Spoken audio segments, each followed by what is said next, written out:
Fala, galera do canal Olho no Lance Tricolor, tudo bem? Muito bom dia, muito boa tarde, muito boa noite, independente aí. Estou fazendo esse vídeo em formato de vídeo, né? Estou gravando em formato de vídeo, então, independente do momento que vocês forem ver essa gravação, então, deixa aí boa tarde, boa noite, bom dia para todo mundo aí.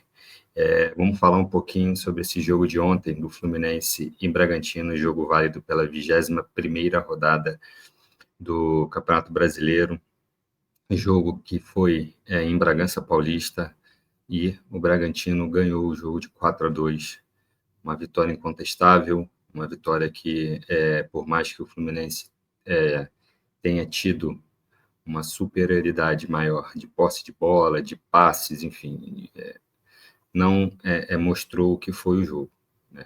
O Fluminense não foi bem no jogo. Queria até comentar aqui, na verdade eu vou deixar para comentar após os meus comentários dos gols aqui, uma fala do Renato Gaúcho, na primeira fala dele na coletiva, né, de imprensa pós-jogo. Então vou começar, o Fluminense começou o jogo já sendo atacado pelo Bragantino, né, e logo com 1 minuto e meio de jogo o Fluminense já toma 1-0, né, um gol de bola aérea, um cruzamento, a bola passa pela área toda do Fluminense, o Fuentes marca errado o jogador do Bragantino, e o Fluminense toma o gol, tá? Com 1 minuto e meio de jogo, um esquema que o Renato poderia ter montado para o desenrolar da partida, você toma um gol com 1 minuto e meio de jogo. É difícil, né, galera? É complicado. Mas se eu falar para vocês que o Fluminense, com 3 minutos de jogo, toma o terceiro gol, toma o segundo gol do Bragantino. Com 3 minutos de jogo, 2-0 Bragantino. Uma falha novamente de marcação do Fuentes.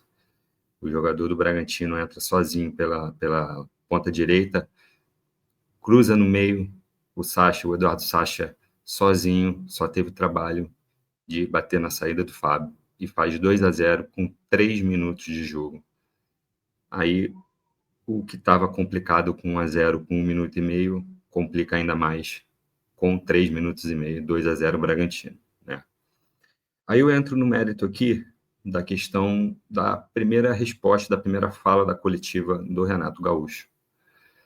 O Renato, ele fala, eu não vou nem colocar aqui, mas ele cita e ele fala que ele, no aquecimento, pré-jogo, no aquecimento, ele falou com os jogadores que estava sentindo que os jogadores estavam desligados, que precisavam entrar ligados no jogo.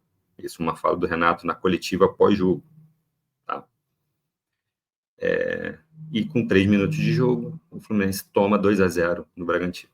Então, assim, ou o Renato está inventando um fato, que creio que não esteja inventando, né, porque é complicado, ou realmente os jogadores do Fluminense entraram muito desligados no jogo. E, na minha opinião, acho que entraram e muito desligados. Então, o fato de tomar 2-0 só pode ter sido isso. Isso aí deixa um ponto importante para a gente poder avaliar, um ponto importante para o próprio Renato poder bater com seus atletas, com seus jogadores, que creio que agora o Renato vai bater mais em cima dessa tecla. Precisamos ter atenção, precisamos entrar focados em todos os jogos, em todos os campeonatos. Se isso aconteceu no Campeonato Brasileiro, isso pode acontecer num jogo de Copa. E em jogo de Copa é eliminação, é eliminatório. Então é difícil depois correr atrás. E aí não vai chorar o leite derramado. Então, se os jogadores estão entrando desligados, se os jogadores estão sem vontade para jogar esse tipo de campeonato, por que não colocar outros jogadores que queiram, outros jogadores que possam jogar para poder terem minutagem, para poderem mostrar o seu futebol? Não estou falando que os jogadores que estão jogando as Copas não podem jogar, não é isso. Mas, se os jogadores estão focados apenas em Copas, coloquem outros jogadores. O Fluminense tem elenco agora para fazer isso. Então não tem como, não temos mais a desculpa de falar que o Fluminense não tem mais jogadores, que só tem um time, só tem um elenco para poder jogar. Temos jogadores e podemos colocar outros jogadores para jogar esse campeonato, esse é o Campeonato Brasileiro. Então, assim, precisamos ter um pouco de atenção com isso, para que a gente não sofra no Campeonato Brasileiro lá na frente, né? Aí o jogo ficou um pouco complicado para o Fluminense depois do 2-0 do Bragantino, né? O Fluminense fez o primeiro gol aos 46 do primeiro tempo, né? Uma jogada do Luciano Acosta, que eu vou falar dele aqui depois, mais um pouquinho no final desse vídeo. O Luciano Acosta recebe uma bola, levanta a cabeça, enfia uma bola na ponta direita para o Canóbio, que mais uma vez participa de mais um gol pelo Fluminense, vai na linha de fundo, cruza para trás e o Hércules chega e finaliza bem, faz do 2-1, e aí o Fluminense vai para o intervalo com um gol de desvantagem só. O que a gente pensa? A gente pensa o seguinte: o Fluminense vai voltar bem, o Fluminense vai voltar para cima do Bragantino, o Fluminense vai voltar para empatar o jogo, vai voltar para virar o jogo, até porque o Bragantino vinha de 8 derrotas consecutivas, 9 jogos sem ganhar, e o Fluminense ao contrário, o Fluminense 7 jogos sem perder. Então o Fluminense, na nossa opinião, 2-1, vai para o intervalo com um gol, né? Vai voltar bem, vai voltar com vontade, vai voltar com atenção. Pois é, mas não é o que acontece. O Fluminense toma mais um gol com uma falta tremenda de atenção, e um gol aos 2 minutos do segundo tempo, que é um balde de água fria para as nossas pretensões, né? E mais uma bola aérea e mais uma falha do Fuentes. O Fluminense, que tanto ataca quando está perdendo o jogo, que tanto cruza bolas aéreas, também toma muitos gols de bola aérea. E o Fuentes, vou falar também do jogador após essa análise do resultado, falha mais uma vez. E aí 3-1 fica muito complicado para as pretensões de um time que fez um primeiro gol no final do primeiro tempo, que poderia voltar para pressionar, poderia voltar para empatar e virar, toma 3-1, fica complicado correr atrás, jogar com o Bragantino em vantagem, o Bragantino na sua casa, com o Bragantino mais tranquilo, o resultado ganhando de 3-1, enfim, complicou, ficou muito difícil. O Fluminense ainda fez o segundo gol, né, numa jogada do Canóbio pela direita, o Canóbio cruza, a bola sobra para o Guga mata e chuta de primeira, o Cleiton espalma, e o Lúcio Acosta, bem posicionado, só chapou e fez o 3-2. Aí a gente pensa também, vamos empatar o jogo, dá tempo, o gol foi aos 17 minutos do segundo tempo, dá tempo da gente empatar. O Fluminense tentou, não conseguiu um empate, né? Aos 35 minutos, teve uma jogada que o Soteldo, que entrou no segundo tempo, recebe uma bola pela ponta direita, o Soteldo vai na linha de fundo, cruza, o Fuentes sozinho, entra sozinho para empatar o jogo, cara. Sozinho. Ele, em vez dele cabecear reto com força, ele cabeceia para o chão, na mão do Cleiton. E no contra-ataque, no ataque seguinte, numa falha do Guga, numa falta de sorte, vamos falar assim, do Guga, o Guga escorrega, a bola sobra para o atacante Davi do Bragantino e ele dá números finais à partida, fazendo 4-2. Teve até mais um lance no final do jogo que o Guga também escorregou e quase o Bragantino faz o quinto, mas o jogo termina 4-2 para o Bragantino, né? E aí agora eu entro na questão dos jogadores, quem foi melhor, quem foi pior, na minha opinião. Na minha opinião, o Luciano Acosta, enquanto esteve em campo, ele começou a partida um pouco nervoso, parecia um pouco nervoso, mas depois ele foi entrando na rotação dele, e a gente percebe que o jogador pode ser muito útil para o Fluminense nessa temporada. né? O primeiro gol foi um passe dele para o Canóbio foi na linha de fundo, cruzou para trás para o Hércules fazer o gol. E o segundo gol, ele estava bem posicionado e friamente chapou.